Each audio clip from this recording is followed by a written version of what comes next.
Well, if you're old enough, you will remember the 2001 collapse of the former energy giant Enron. It started with Enron and their auditors, and then there were paper shredders, and it all got very messy, and the whole world of auditing was turned upside down. This is The Moneymakers. I'm Bruce Whitfield, and tonight we're talking to the Independent Auditors Regulatory Board about the investigation into KPMG's dealings with the Gupta Link company Linkway Trading. The auditors are alleged, according to the Gupta Leaks emails, to have aided Linkway to account for the lavish Sun City wedding, the Gupta Sun City wedding, as a business expense, and also to pay zero taxes on their Free State government windfall, which ended up paying for everything. To discuss this, I'm joined by Bernard Gullis, who is the Chief Executive of the Independent Regulatory Board for Auditors, or IRBA, if you like. What is your job here? Are you essentially policing KPMG, one of the big four, one of the big five audit firms in the country, right, and assessing whether or not they've actually transgressed any laws or simply the ethics of accounting? What's your mandate here? Thank you, Bruce. Maybe I should just put our role into perspective in terms of our legislation. The IRBA is we actually a protector of the public, so we regulate auditors. You're the real public protectors then? Yes, we try to protect the public, mostly the investing public, yep, because investors take important decisions based on the work and the opinions of auditors. Yep. And that is why auditors are also regulated. So our main responsibility is to regulate auditors in the protection of the public. Now, it's better to explain what we do in terms of an investigation if I can explain to you, sure, what is expected of auditors.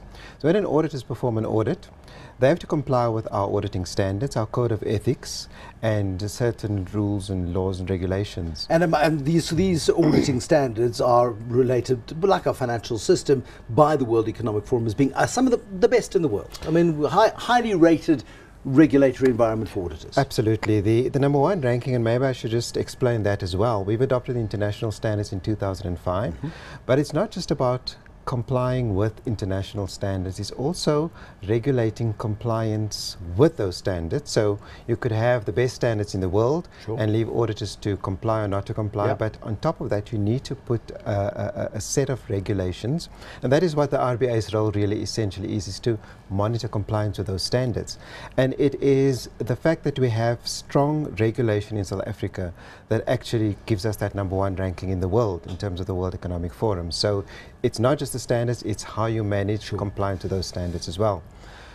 So when the auditors perform the audit, they have to comply with those standards. They've got to comply with our code of ethics and with certain laws and regulations. And when we do an investigation, we will then look at whether the auditors have in fact complied with the standards, the code of ethics and applicable laws and regulations, and whether there's been any misconduct by the auditor in terms of those pronouncements. So nobody's complained to you, nobody's filed a formal complaint. You've taken it upon yourselves as the regulators of an industry highly rated in the world that you're not going to tolerate any underhand activity, if there is underhand activity found to have been carried out in any one of South Africa's registered auditors. Correct. And the reason we need to do that is because we need to also maintain the integrity of our financial markets. Sure. And there can only be confidence in our financial markets, especially at a time like this, when there's downgrades, the economy is struggling.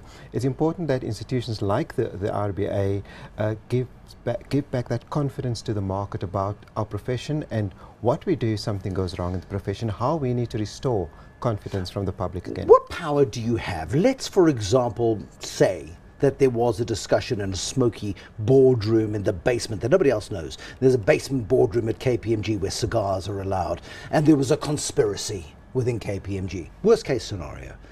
Are you empowered to remove KPMG's operating license in South Africa? Can you shut down the business in this country?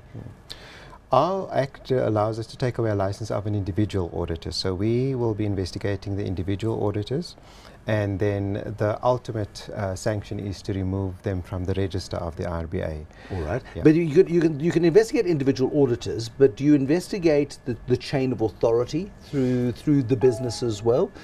Yes, because the standards don't only apply to the individual auditor, they also apply to the firm. So we will look into the firm as well. But you've got no authority to shut down a firm. If the firm is found to be intrinsically corrupt, Right. What would the consequences be? What powers would you have under that sort of circumstance? Could you remove the corrupt individuals, their license to operate, and the firm would continue? They'd have to find new managers? How would it work? It would always be better to remove the corrupt individuals, because if you close down a firm, those corrupt individuals, but also those individuals will go to another firm and continue with their behavior. So to address the actual behavior, we usually remove the license or remove the individual from our register. All right. And does that happen often? It has happened, yes, and it does happen when the process that we follow after investigation is that it will go to a disciplinary committee, and that committee will sanction the individual, and we have often removed the license of an individual. Yes. Now, when KPMG took the decision, it was toward the end of 2015, to cut business ties with Gupta-related companies. It came around about the same sort of time as the banks decided, the big four banks decided they wouldn't do business with the big four companies, and we saw the Oak Bay listing come under threat at the time because they didn't have an auditor, they couldn't find a sponsor. Then they did. Now they suspended from the JSE at their own request because people are unwilling to associate themselves with the company. Was there a duty on KPMG at that point to disclose anywhere why it had cut ties with the Guptas? Because it wouldn't talk about it at the time. Yeah. Should it have come to you and said, we have found some evidence of wrongdoing. Right. We're not comfortable with this audit. We're carrying out an internal investigation into our role here, because it seemed massively coincidental that all of these financial services players at the same time decided not to do business. And if KPMG didn't do that, surely they should be sanctioned on that basis, because they've not operated transparently, surely, from your perspective. Right. Section 45 of our legislation puts an obligation on the auditor to report any irregularity at any stage, not only when they resign, but during the audit and while they are the auditors of that company. If they pick up anything that's irregular, and that's defined in our legislation, they have to report it to the IRBA. Did they? There were no reports. There were no reports from KPMG, yet they took the action to suspend the account. Right. Why did the IRBA not make inquiries of KPMG back in 2015, say this is an unusual step, our audit chums? Why did you make that decision? We would normally, we don't know whether there are any reportable irregularities at a company. We normally pick that up when you do an inspection.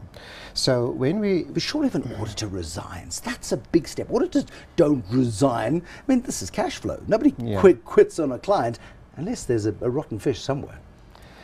Well, we didn't do an investigation at that stage. Why not? Because we didn't have any evidence. There was nothing that pointed to the fact that there could be any wrongdoing. You're beginning to sound like the Hawks in the National Prosecuting Authority. But there was no evidence of wrongdoing, but surely you would have made the inquiry to say, why have you quit the audit? We did. We did speak to the auditors. In fact, when we had discussions with the auditors. When they resigned, we engaged. And we reminded them of their responsibilities, reportable irregularities, and they indicated that there were none. Otherwise, they would have reported those to us. But we didn't start with an investigation at the time. I mean, okay, so they say there were no reportable irregularities at the time, yet they had sufficient cause to resign from an account that was, as far as we know, in good standing. Yes. And now we're seeing lots of circumstantial evidence at this stage suggesting that there were irregularities. And if they weren't aware of those irregularities, surely as auditors, they should have picked something up in the money trail. Yeah. Well, as I tried to explain, when we perform our inspections, we will look at those audit files, and the moment something like this happens, when an auditor resigns, we follow a risk-based inspections approach. So that would come under our high-risk inspections. And during that process, which we would still be busy with at the moment, we would identify audits where there might have been the possibility of a reportable irregularity, and then we can report that audit to the investigations committee. So the moment there's something that does appear strange to us, we can identify that as a high-risk audit. So you've instigated an investigation into KPMG and its relationship with the Guptas and with the company that benefited from the dairy that apparently funded the famous wedding that allowed the landings at Waterkloof, and we know the story by now. How long does it take? It depends mostly on the auditors, because from our side, of course, we want to close the cases as quickly as possible. Have they committed to fully transparent cooperation? In this case, KPMG certainly has. They have said that they will work with us and they will try to do it as quickly as possible. Are the people who were involved in this particular case still employed by KPMG? One of them, yes, one of the How auditors. many people are under investigation? We sent letters to two of the auditors, the engagement partner and the CEO at the time. So the CEO at the time is not there anymore. Moses Hosana, who is now right. this week quit as the incoming chairman of Alexander Forbes, ostensibly to clear his name. Right. The engagement partner is the other partner to whom we sent a letter. So those are the two partners that we will be investigating. And when do you anticipate you might be finished with this investigation? We send our first letter to KPMG on Friday, and we give them 30 days to respond. Then it depends on how the auditors cooperate with us. I mean, the Enron case tells us about shredding machines and all sorts of stuff. I mean, do you not have powers of search and seizure? Can you not go in there and say, we need to secure evidence and the documentation? Because with all the best will in the world, a corrupt individual has got to cover their tracks as best as they possibly can, assuming they're corrupt in the first place. Yeah. The next step will be for us to ask for the files. So if they come through this thick, is that enough evidence to suggest that there is some wrongdoing? Well, we don't know what we're going to receive from them, but the next step is that we ask them for the files, and we will then secure those files and then work through the files to see if there was any wrongdoing. Yes. Thank you very much. A really interesting take on what happens when auditors are suspected of going bad. 2001 was a big lesson for the global audit industry. Will this be South Africa's Enron? It'll be interesting to see just how deep the rot goes. Bernard Agallis, who's Chief Executive of the Independent Regulatory Board of Auditors. We'll keep our eyes on this developing story and, of course, any potential consequences as well. Next time on The Moneymakers.